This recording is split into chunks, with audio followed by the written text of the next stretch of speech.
इनके लबे रंगी की निछावर थी कि जिसने। एक भाई का सवाल है और इनका नाम थोड़ा अजीब है, इसलिए नाम मुझे समझ में नहीं आ रहा कि क्या है। इनकी मेल आईडी पे जो लिखा हुआ था वो ये पूछते हैं कि गुस्ल की कितनी किस्में हैं, और अगर गुस्ल खाने में गुस्ल से फारिग होने के बाद अगर कोई शख्स पेशाब कर ले तो क्या उसको फिर से गुस्ल करना होगा। ठीक इसी तरीके से एक दो सवाल और भी हैं जो इसी से रिलेटेड हैं कि जिस पे दो गुस्ल वाजिब हो या जिस पे कई गुस्ल वाजिब हों तो वो किस तरीके से गुस्ल करे। कुछ ऐसी कन्फ्यूज़न आवाम में रहती है कि गुस्ल के जो अलग अलग तरीके हैं, हैज़ का गुस्ल कैसा, तो उससे रिलेटेड जितने भी सवाल हैं वो मजमुआ आप इनका जवाब सुन लें सभी लोग जिनके सवाल थे। कि दरअसल जिस पे एक गुस्ल वाजिब हो या 10 किस्म के गुस्ल वाजिब हो तो उसमें अलग अलग गुस्ल करने की कोई ज़रूरत नहीं होती, बल्कि एक बार गुस्ल करना उन सब के लिए किफ़ायत करता है।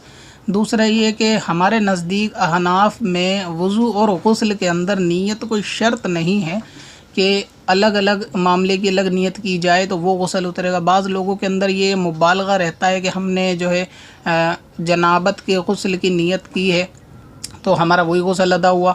अभी किसी के जहन में ये रहता है कि हम बिस्तरी की नियत की गुस्ल नहीं की थी तो हमारा वो गुस्ल पता नहीं अदा हुआ नहीं हुआ। तो ऐसा कुछ नहीं है। गुस्ल के बारे में तो मैं पहले भी एक वीडियो बना चुका हूँ कि गुस्ल का शॉर्ट तरीका क्या है। अगर बस उस तरीके से गुस्ल कर लिया जाए तो भी गुस्ल हो जाएगा, वरना ये कि जो आपको गुस्ल का तरीका आता है यानी वही कि पहले आधे धड़ को धोना, गट्टों तक हाथ धोना, फिर नमाज का सा वज़ू करना, फिर 3 कंधे पे सीधी तरफ उल्टी तरफ, फिर सर से, बस वही एक तरीका है। इसमें कोई अलग से तहकीक नहीं है गुस्ल की कि जनाबत का गुस्ल के ये तरीका होगा या ये नीयत होगी। कुछ एहतियात ज़रूरी हैं ख़वातीन के गुस्ल में और मर्द के गुस्ल में कि उनको गुस्ल में क्या क्या एहतियातें बरतनी चाहिए। वो इंशाअल्लाह मैं फिर किसी दिन बताऊँगा हैज़ वाली के लिए कि उनको गुस्ल में क्या क्या चीज़ें बरतनी चाहिए। मगर ये कि जिस पे 2 गुस्ल वाजिब हों, 3 हों या 10 गुस्ल हों, सबका तरीक़ेकार एक ही होता है। अच्छा, बाज़ लोग ये भी मालूम करते हैं कि गुस्ल खाने पहुँचने के बाद गुस्ल करने से पहले क्या दुआ पढ़ी जाए, यानी पाक होने की दुआ कौन सी है कि जिसके बगैर पाक नहीं हो सकते। तो ये तसव्वुर भी गलत है। बल्कि बैतुल खला में जाने के बाद अगर कपड़े उतार दिए गए हैं तो ऐसी सूरत में तो कलाम करना भी मना है, तो वहाँ पर तो कोई दुआ पढ़ने का ख़याल ही नहीं। अलबत्ता ये कि वॉशरूम के अंदर जाने से पहले आप दरवाज़े पर बिस्मिल्लाहिर्रहमानिर्रहीम पढ़कर दाखिल हो जाएं और उसके बाद अंदर कोई नई दुआ कपड़े उतारने के बाद तो बिल्कुल भी ज़रूरत नहीं है, और बिना कोई दुआ आप पढ़े अगर गुस्ल करेंगे तो गुस्ल हो जाएगा। तो इसमें ऐसा कोई मसला नहीं है कि 2 गुस्ल हों तो क्या करें। अगर किसी पे 10 गुस्ल भी वाजिब हों तो वो उसका बस एक ही तरीका है कि वो जाए गुस्ल कर ले और सारे गुस्ल उसके अदा हो जाएंगे।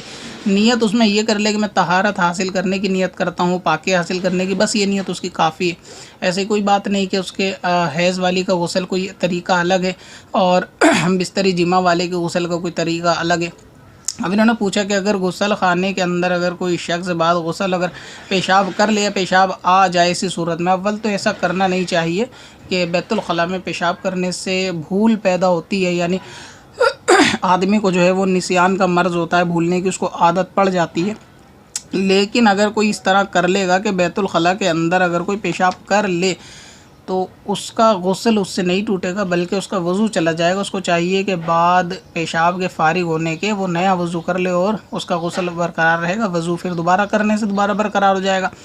तो अगर पेशाब कर ले या पेशाब के कतरे निकल जाए तो इस सूरत में दोबारा से गुस्ल करने की ज़रूरत नहीं है। अगर ये गुस्ल कर चुका था और पेशाब इसने कर लिया तो वहाँ इसको गुस्ल की कोई ज़रूरत नहीं, ये सिर्फ़ अपना वज़ू करके वापस आए। कुछ लोग ये भी इसके अंदर सवाल करते हैं, मैं उसका भी जवाब दे दूं कि अगर किसी ने बिना कपड़ों के बैतुल खला के अंदर गुस्ल किया तो क्या बिना कपड़ों ही के वज़ू हो जाएगा या कपड़े पहनने के बाद फिर करेंगे। तो इसके लिए भी मैं पहले से एक वीडियो बना चुका हूँ। अगर आप चैनल की प्लेलिस्ट में चेक करेंगे, तहारत की एक अलग से प्लेलिस्ट बनी हुई है पाकी नापाकी की, तो उसके अंदर ये सारी वीडियो आपको मिल जाएंगी कि कपड़े उतारने के बाद जब गुस्ल किया जाएगा तो उसी सूरत में उसका गुस्ल वज़ू दोनों हो जाएंगे। कपड़े पहनने के बाद दोबारा वज़ू की ज़रूरत नहीं। ठीक इसी तरह अगर किसी ने गुस्ल किया और नापाकी यानी बिना कपड़ों के जो जिस्म अपना उसने देख लिया और इसी तरह उसने वज़ू भी कर लिया तो उसके वज़ू पे भी कोई फ़र्क नहीं आएगा।